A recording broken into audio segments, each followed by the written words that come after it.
सदियों से बुझी राख सुगबुगा उठी, मिट्टी सोने का ताज पहन इठलाती है। दो राह है समय के रथ का घर घर नाद सुनो, सिंहासन खाली करो की जनता आती है। दिनकर की इन्हीं पंक्तियों का उद्घोष करके बिहार से जयप्रकाश नारायण ने तत्कालीन प्रधानमंत्री इंदिरा गांधी के खिलाफ मोर्चा खोला था। मसला ये था कि इलाहाबाद हाई कोर्ट ने जब इंदिरा गांधी के चुनाव को अवैध घोषित कर दिया, ये बात थी 12 जून 1975 को।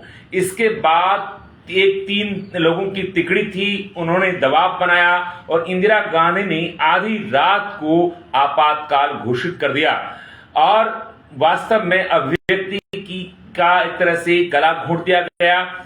उसी दौरान 4 घंटे के दौरान लाखों लोगों को बंदी बनाया गया। शेखावाटी से एक बड़े शख्स है मेरे सामने मौजूद, उनकी भी गिरफ्तारी हुई। नाम है गणेश जी बेरवाल। आपका स्वागत है गणेश जी, जो कि जाट बोर्डिंग के अध्यक्ष हैं, इतिहास के विद्यार्थी हैं, पुरातत्ववेता है। मैं राजेंद्र मधुकर और आप देख रहे हैं भारत प्रेस। बेरवाल साहब को कौन सा समय था, आप कहां थे और कैसे ये जो है आपको गिरफ्तार किया गया? 26 जून 1975 को रात को जब आपातकाल घोषित किया तो मैं जयपुर मोहर सिंह जी एमएलए जो गवर्नमेंट हॉस्टल में रहते थे 76 नंबर क्वार्टर में, मैं उनके पास था। मेरी उम्र उस समय 27 साल की। अच्छा। मैं समझता ही नहीं था इमरजेंसी क्या है। नवज्योति अखबार ने 26 तारीख को अखबार में लिख दिया था, उसमें लिखा हुआ था, हेडिंग था भैरव सिंह जी गिरफ्तार, सतीश अग्रवाल गिरफ्तार। तो मैं अखबार लेकर के गया ऊपर मोहर सिंह जी के पास। मैंने कहा ये क्या है? इमरजेंसी तो 1962 से ही लगी हुई है। अच्छा। मेरी इतनी समझ नहीं थी कि इमरजेंसी भी 2 होती है, एक्सटर्नल क्या होती है, इंटरनल क्या होती है, उस दिन समझ नहीं थी। फिर मोहर सिंह जी ने कहा अपन एक मेरा बिल बकाया है, असेंबली चलते हैं और असेंबली चल करके फिर पार्टी ऑफिस चलेंगे। मैं उस समय कम्युनिस्ट पार्टी राज्य कमेटी का मेंबर भी था, एसएफआई का स्टेट सेक्रेटरी था और मेरे साथ एसएफआई की स्टेट कमेटी के 14 लोग और थे जिनको मिसा में 19 में अरेस्ट किया गया। तो असेंबली में गए तो मेरे को लाइब्रेरी में बैठा दिया। इतने में पंडित रामकृष्ण जी आए। तो रामकृष्ण जी के पीछे एक चपरासी आया, उसने चपरासी ने आके कहा रामकृष्ण जी आप यहाँ बैठे हो, पुलिस आपको तलाश कर रही है। अच्छा। तो वो रामकृष्ण जी एकदम से उठे, मोहर सिंह जी को भी पता चल गया। हम जल्दी से अथरोई किले में जहाँ ऑफिस था वहाँ आए। तो मोहन पूर्णिया नीचे दाढ़ी बना रहा था। उन्होंने कहा कि आप सीकर जाइए और सीकर जाकर आप ये कहिए, जनसंघ वालों को भी कहिए और अपने कैडर को भी कहिए, इस आपातकाल छुट्टी नहीं है, इसमें राज्य और जिले स्तर के सारे नेताओं को अवरुद्ध किया जाएगा। तो मोहर सिंह जी ने कहा मैं तो बुजुर्ग हूँ, मेरा क्या होगा? उन्होंने कहा इनको सुरक्षित राजगढ़ पहुंचाने की जिम्मेदारी भी तुम्हारी है और इनका रिकॉर्ड सुरक्षित रखवाने की भी जिम्मेदारी तुम्हारी है। तो मोहर सिंह जी और हम बस में आ गए। पुलिस वालों ने सहयोग से यहाँ सीकर के अंदर जो योजना बनाई गिरफ्तारी की, वो योजना जो है शाम की बनाई। तो इन्होंने शुरू में 4 वारंट काटे यहाँ मिसा में, त्रिलोक सिंह का, मेरा, एक जनसंघ के अध्यक्ष थे मोहन जी कोठारी लोसरवाड़े उनका, और मदन जी सोनी वकील का जो सेक्रेटरी। तो जब मेरे को ये इंस्ट्रक्शन था कि आप जनसंघ वालों को भी जाके कहोगे, तो मैं मदन जी के घर गया। वो बैठे थे अपने ऑफिस में। मैंने कहा इमरजेंसी लग गई है, यहाँ क्या बैठे हो? तो उन्होंने अफसोस जाहिर किया कि गणेश इन किताबों का, घर वालों का क्या होगा? मैंने कहा मेरे को इतना सोचने की फुर्सत नहीं है। लेकिन फिर पता चला कि मदन जी सोनी और मोहन जी कोठारी ने सांवरमल मोड़ से मिलकर एक लेटर लिख दिया कलेक्टर को कि हम इंदिरा गांधी के 20 सूत्र का कार्य को स्वीकार करते हैं। और उसमें मदन जी ने लिख दिया कि मैं तो एक वकील की हैसियत से राजनीतिक पार्टी में करूँ, और उन दोनों को गिरफ्तार नहीं किया। हम फरार हो गए। मैं 4 जुलाई तक फरार रहा, मैं और किशन डाका दोनों। अच्छा। तो आप फरार सीकर से हुए या वहीं से फरार हो गए? सीकर से। अच्छा। मैं यहाँ से फरार हो गया। मेरी जो ज्यादातर फरारी है वो राणोली, शीशु, गोरा, खिचड़ों का वास, मियाँ की ढाणी, इस इलाके में है। मैं कॉलेज के अंदर जो ही आया तो यहाँ DYSP था एक चुनलाल, और ज़्यादातर पुलिस में, क्योंकि कुंडली गांव के 32 आदमी पुलिस में थे, CID में बहुत थे, उन लोगों को पता चल गया और मेरे को गिरफ्तार कर लिया। किशन बस गया, गिरफ्तार कर लिया मेरे को। मिसा वारंट सेकंड उसने वारंट मंगा लिया, वारंट दिया कि आप सीधे जेल में चलिए। मैं जेल में गया, तो मेरे को मिसा वारंट सेकंड दिया। मैं तो जो ही जेल में पूछा तो उसका हेडमोरी जो था उसने कहा कि ये रेलवे वाला सा सिस्टम है, मिसा सेकंड का मतलब C क्लास है। अच्छा, आपको B क्लास नहीं दिया गया है। अच्छा, ये बात वो बाबू भी नहीं समझ के कल कलेक्ट्रेट का। तो मेरे को जहाँ आज कोतवाली है उस जगह जेल थी, और जो हवाला था उसके सामने एक दीवार बनी हुई थी लंबी चौड़ी, उसके अंदर रख दिया। 4 दिन बाद किशन डाका को भी गिरफ्तार करके लिया है। 2 कोठरियाँ थी, एक कोठरी में मैं और किशन डाका थे, एक के अंदर RSS की कोई मीटिंग का अध्यक्षता की थी डॉक्टर KD शर्मा ने, सीकर के बड़े प्रतिष्ठित डॉक्टर थे, वो थे। वो DIR में थे। अच्छा। एक ऋषिकुल गुरुकुल जो है लक्ष्मणगढ़ का, उसके प्रिंसिपल थे, वो भी DIR में थे। और दो मौलवी थे, मिसा में हम 2 ही थे। अच्छा, मौलवी कौन थे जिनकी आप? उनका मेरे को नाम याद नहीं, मेरे को उन 2 का नाम याद है, क्योंकि अभी ये तो 48 साल पहले की बात है। अच्छा, अचानक से याद नहीं। ठीक है। अब वहाँ हमारी हालत ये हो गई कि हम घुट गए सामने दीवार, दूसरे को नहीं देख सके, और उसी में रहना है, उसी में खाना पीना है, सब कुछ करना है। तो हमने उस समय एक पुलिस ने कैंप लगाया था फेमस अपराधियों को पकड़ने का। तो हमारी सबसे ज्यादा मदद मीनू ने की। अच्छा, कैसे? और मीनू, क्योंकि उनके चलानी गार्ड होते थे, एक उनके मुकदमे अलूर भी चलते हैं, उनके जयपुर भी चलते हैं, उनके बीकानेर भी चलते हैं। तो हम उनके मार्फत जेलों से संपर्क कर लिया था। सेंट्रल जेल बीकानेर का भी कर लिया था, जयपुर भी कर लिया था, अलीगढ़ भी कर लिया था। इन 3 जेलों का हमें पता चल गया था कि वहाँ कौन कौन है। तो हमने एक चिट्ठी बीकानेर जेल में हेतराम और शपथ सिंह को लिखी कि हमारी ये हालत है, हमें कोठरी में डाल रखा है, क्या किया जाए।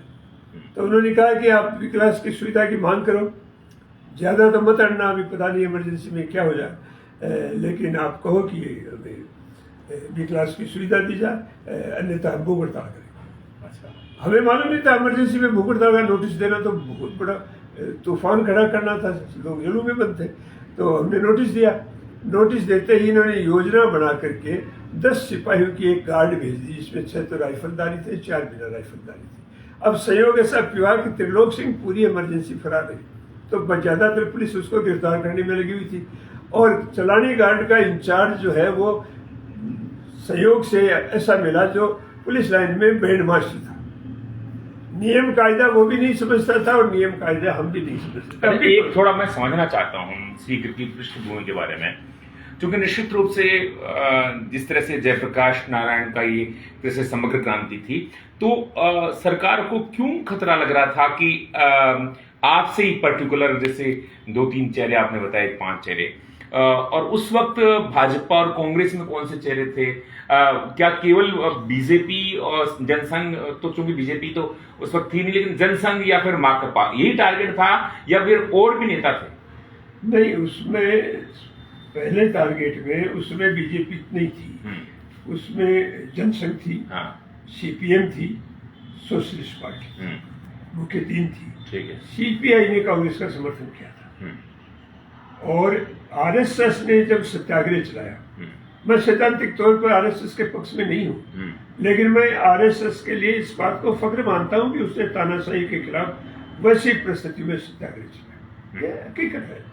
और उसकी वजह से उनकी 107, 117 और DIR में खूब गिरफ्तारियां हुई, जिनमें घनश्याम की भी DIR में गिरफ्तारी हुई, मदन जी सैनी की भी गिरफ्तारी हुई, और सीकर जिले में मिसा में हम 5-6 वार्ड कटे थे, उनमें हम 3 अंदर, 4 तो अंदर रहे। मैं रहा, किशन डाका को मिसा में रखा, डॉक्टर महेश शर्मा था जो बीजेपी का अध्यक्ष बना, हाँ, बिल्कुल, ये होल टाइमर था उस समय, गंगागर के पास वहाँ रहता था, और एक महेश जी मेडिकल वाले थे, नीम का था, वो वहाँ RSS, ये इनको हमको उन्होंने रखा था। अच्छा, फिर जनवरी 77 में हाँ, परशुराम अग्रवाल को इन्होंने मिस मिसा में गिरफ्तार किया। हम सीकर के इतने ही आदमी मिसा में बंद थे। जी, ये प्रकरण तो उस वक्त था, लेकिन कितने समय तक आप उसमें रहे और फिर वो अनुभूति कैसी रही? मैं 19 महीने रहा।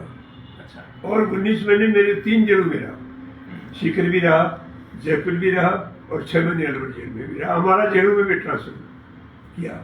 जेलों में हमने आंदोलन किए, 18 दिन की भूख हड़ताल की है, जेलों में सत्याग्रह किया है। इस जेल में किशन सिंह ढाका भी आपके साथ थे? किशन ढाका मेरे साथ था। हाँ। 8 जुलाई 1975 से हम जयपुर गए तो साथ ही थे।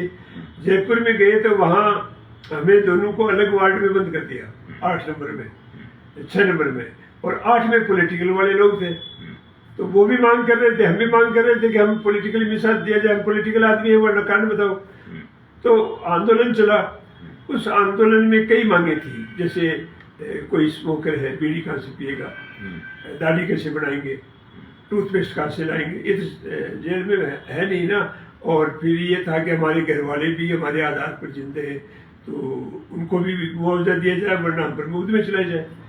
तो आखिर में 18वें दिन हमें जयपुर सेंट्रल जेल से चारों तरफ बिखेर दिया। तो मेरे को गोविंद गुप्ता को इनको अलवर भेजा, हरिराम चौहान ये वही थे, ये नाथू सिंह गुर्जर और इन लोगों को धौलपुर भेज दिया, कुमाराम जी आर्य को, दुर्गादास शिराली को इनको अजमेर भेज दिया, अलग अलग जगह पूरे राजस्थान में कर दिया। इन्होंने आंदोलन तोड़ने के लिए हमारे ट्रांसफर किया और आंदोलन और मजबूत हो गया, एक जेल के बजाय सब जगह मजबूत हो गया। तो 18वें दिन हमारा समझौता हो, तो हमें 50 रुपये महीने का मिलता था हाथ खर्चा जेल में, कि 50 रुपये में हम सेविंग का सामान ला सकते हैं, हमारा कोई जरूरी काम कर सकते हैं। 1975 में 50 रुपये बहुत था, और 500 रुपये हमारे फैमिली मेंटेनेंस के लिए दिया था। उसमें ये एग्रीमेंट किया था कि किसी भी मिसाबंदी की घर वाले किसी कोर्ट में या दफ्तर में जाकर खड़े नहीं होंगे, नीचे से नीचे एसटी स्तर का अधिकारी घर जाकर के पेमेंट करेंगे। अभी क्या स्थिति है? अगर मीसा बंदी है, उनके साथ किस तरह का व्यवहार किया जाता है? क्या उनको इस तरह का कोई रिम्यूनरेशन दिया जाता है? सबसे खराब स्थिति मीसाबंदियों की है इस समय, क्योंकि मैं 27 साल का था, मैंने एक जिंदगी का नया मोड़ आया, नई साइड में मैं गया, और फिर नौकरी का तो सवाल ही नहीं था। कुछ लोग जो राज्य में आ गए, कांग्रेस के विरोध में आ गए, मंत्री बन गए, मेरे साथ वाले बहुत लोग मंत्री बने, बाबूलाल शर्मा मंत्री बना है, गिरधारी लाल भार्गव हमारे साथ बहुत लोग थे। उन्होंने उसका राज्य का फायदा उठाया। बाकी जो राज्य के फायदे नहीं उठाए, उन लोगों के लिए वसुंधरा सरकार ने कि भाई आप जेलों में रहो तो आपको मुआवजा देते हैं। तो हमने मुआवजे के लिए कम्युनिस्ट ने मना कर दिया कि जेल जाने का कोई मुआवजा नहीं। ठीक है। फिर उन्होंने पेंशन जारी कर दी। पेंशन जारी कर दी तो उस पेंशन में वसुंधरा राज ने जाते जाते की थी, तो पिछली 5 साल में कांग्रेस राज ने उसको लागू नहीं किया।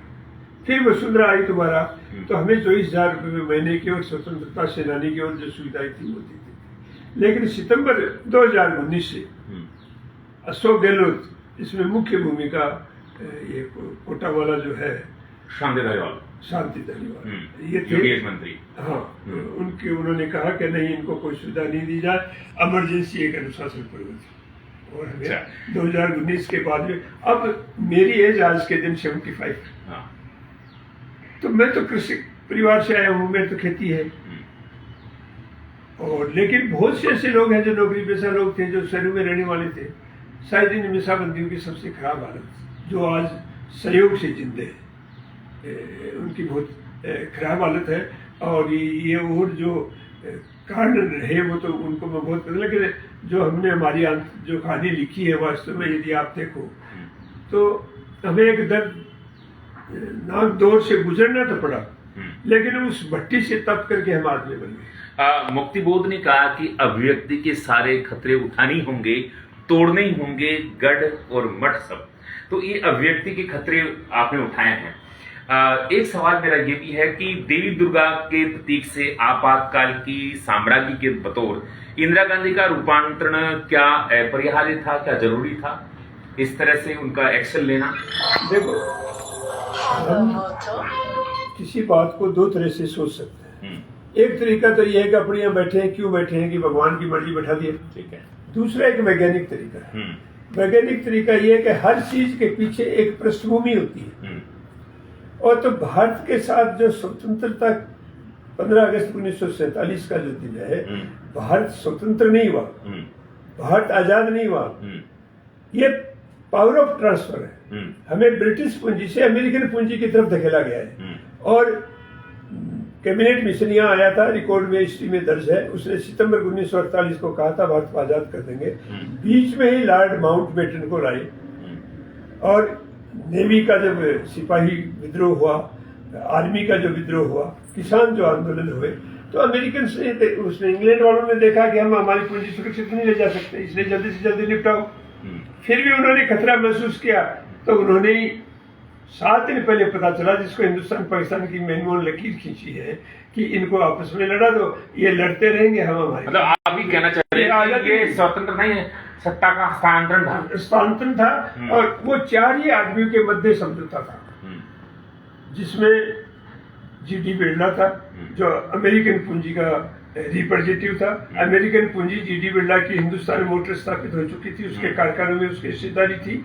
महात्मा गांधी था, जो किसी पॉलिटिकल पार्टी का मेंबर नहीं था, लेकिन कांग्रेस का मालिक था। और नेहरू था, और लॉर्ड माउंटबेटन। जब मेरा विषय ये था कि क्या इंदिरा गांधी को संविधान के बजाय राजनीतिक रूप से जयप्रकाश नारायण का मुकाबला करना चाहिए? नहीं कर सकती थी, क्योंकि जयप्रकाश नारायण ने जो जन आंदोलन उठाया था, वो उसका प्रतिनिधित्व नहीं कर रही थी। इंदिरा गांधी प्रतिनिधित्व कर रही थी उस समय अमेरिकन पूंजी की। वो अंतर्राष्ट्रीय, वो सत्ता में रहना चाहती थी, वो सत्ता सुख के लिए कुछ भी कर सकती थी। और उससे भी ज्यादा उसका जो सबसे बड़ा जो एडवाइजर, 2 ही एडवाइजर थे, उसका बेटा संजय और ये सिद्धार्थ शंकर जी। अच्छा, डीके बरवा ने कहा है कि Indira is India, India is Indira. तो सिद्धार्थ शंकर रे पश्चिम बंगाल के मुख्यमंत्री रहे और रजनी पटेल रहे। तो हम क्या माने कि ये जो 2-3 लोग थे, चाहे वो डीके बरुआ हो, चाहे रे हो, रजनी पटेल हो, क्या इनकी तिकड़ी नहीं करवा दिया, या इंदिरा का श्रम का अपना डिसीजन था? ऐसा है कि एडवाइजर तो होते ही है, लेकिन इनकी जरूरत जो थी, इनको जो गाइड कर रहा था, वो यही गाइड कर रहा था। और उनके अंतर्गत जो कुछ ये सत्ता में बना रखने के लिए जो कुछ दमन कर सकते थे, इन्होंने किया है। इंटरनेशनल इकोनॉमिक तौर के ऊपर जो भारत की आर्थिक बर्बादी हुई है, उसकी शुरुआत जो है इंदिरा गांधी से ही हुआ है। तो आप उनको नायिका मानेंगे या खलनायिका मानेंगे? खलनायिका है, इसमें क्या तो है, बिल्कुल खलनायिका है। वो उसमें क्या काबिलियत थी? उसमें एक ही काबिलियत थी कि वो नेहरू की बेटी थी। हिंदुस्तान में पहली बार बहुमत होते हुए बंगाल का, केरला की जो असेंबली उन्होंने भंग की बहुमत होते हुए, और ये कांग्रेस अध्यक्ष थी इंदिरा गांधी, और उसने आपातकाल लगाया, वो लोगों को बंद किया है। तो डेमोक्रेसी की यदि इस देश में कोई तानाशाही थी शुरुआत की, तो पहली इंदिरा गांधी थी। और हम जेलों में नारे लगाते थे, आज भी याद है, नेहरू तेरी जेल, पुलिस जेल अदालत देखी है और देखेंगे। और परिस्थितियों में इतना ही बदलाव आया है, उसकी जगह आज हमें ये नारा देना पड़ेगा। साहब, जिन्होंने बहुत बेबाकी से अपनी बात को रखा और कहा कि इंदिरा नायिका नहीं खलनायिका थी, इसके साथ रहते हैं। विदा, बहुत बहुत धन्यवाद। ठीक है।